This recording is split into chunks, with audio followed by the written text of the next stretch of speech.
All right, it's the next day. The sun is out so you can see the new dew. I really, really like it. I added some brown dye into my toner after bleaching them to achieve this color. I know a lot of people have been doing a stark white brow, and it's very high fashion, very beautiful.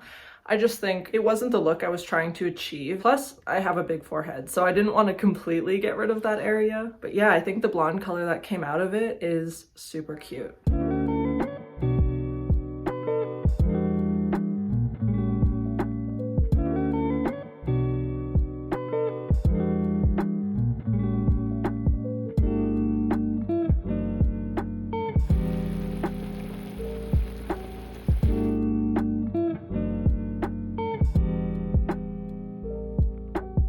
I just painted something, and I don't normally put my paintings on this channel because I fear hating them in a few months, but I'm trying to change that because I love painting, and I would rather show my growth in art than just pretend I don't do it at all. So I'm gonna show you. I don't title my paintings, but here is Blue Bathroom. I used about 3 different shades of green and 2 different shades of blue to make this. Here's a more detailed look. It's all just acrylic paint, and I also added a gloss on it. Here we go. Wait, there we go.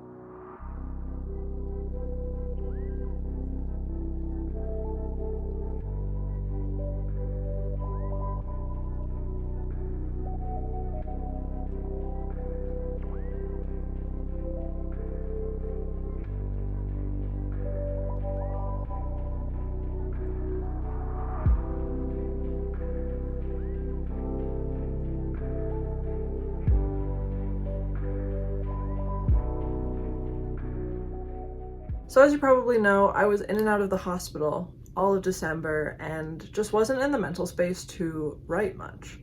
So I've been taking this first week of January to just kind of go through old poems that I hadn't really elevated or worked on too much. I realized that in recent months I've taken on this theme of feminine rage. I also think in general it's just been talked about more lately. You know, this concept of crazy women who are obsessive and controlling and angry, and perhaps maybe they're not actually those things. Maybe that is just the language that's been used from a patriarchal lens with manipulative and gaslighting men. You know, perhaps these women aren't all of those adjectives. They're just exhausted dealing with a system working against them their whole lives. The term feminine rage coming from this place of I have all of these preconceived notions of how I'm supposed to behave and I can't mentally handle it because it feels like the world is against me, then deeming these women as crazy, controlling, whatever. The reason I think I've been reflecting about this a lot and it's been showing up in my writing is because 2022 was such a rough year. It was almost like I was on this cusp of self-destruction or becoming angry, and yet knowing that no one was going to hear me out, no one was going to take me seriously or embrace this anger and say, I love you anyways. And so that just, I guess, manifested through my writing. And I thought I would read to you today the first poem that kind of started that. Here we go. I woke up on the floor with the lights on and my acne so polite. The ceiling is stucco, but godless too. I think about writing a book about you. Call it You Don't Love Me Enough and Other Poems, maybe celebrate with a shot of acetone and menthol, throw all the furniture around me, scream in someone's face, it's just too bad I'm so well behaved. I hope you liked it.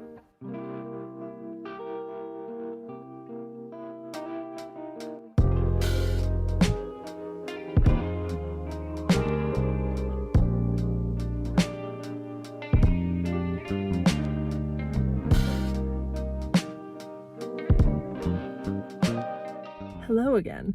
It's been a few days since I last vlogged, and my eyebrows have been growing in so quickly. Every 2 to 3 days, there was a lot of new little brown flecks in my eyebrows. So I've already bleached them again, and they did turn out a bit lighter than the original go around. I do like this color as well. I was kind of just experimenting, and I didn't put any dye with the toner, so I guess this is how it turns out. Now today I'm going on a self date, and that has to do with my eyebrows actually. I went out for Chinese food with my family for a birthday supper, and my mother, she was not a fan of my appearance.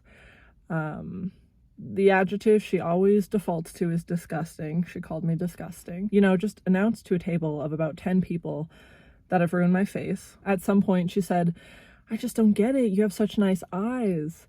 And I said, "I know, doesn't it make them pop?"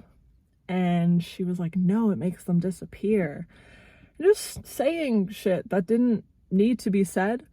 And no matter how much I tried to shut her down by saying, "I don't want to hear your negativity, we can stop this conversation," she didn't, and she kept going. And of course my family members just listened. They didn't come to my defense, because they never do. And I don't know, it just bothered me more than I thought it would. I think some of it is because I put so much time into my appearance. I did my makeup for like an hour. I really tried to look beautiful, and I wore really fancy clothes, and just, I thought maybe it would make up for it or something. Like maybe my mom wouldn't say anything because she saw my effort. I don't know. But we're here in my car right now, and the reason is because I don't deserve to be treated that way, and I'm gonna take myself on a date. I felt like in that moment I didn't have anyone in my corner, and people were treating me mean. And so now I'm in my own corner, and I'm not treating myself meanly. I'm not gonna beat myself up. I fucking love my eyebrows. I'm gonna go get a matcha drink of some sort, probably walk around a bookstore, and just be hot in public. I did my makeup with the colored liner I always use by Glisten Cosmetics. I think it turned out so cute, and I matched my jacket to it, and I'm all bedazzled with jewelry. So come along with me.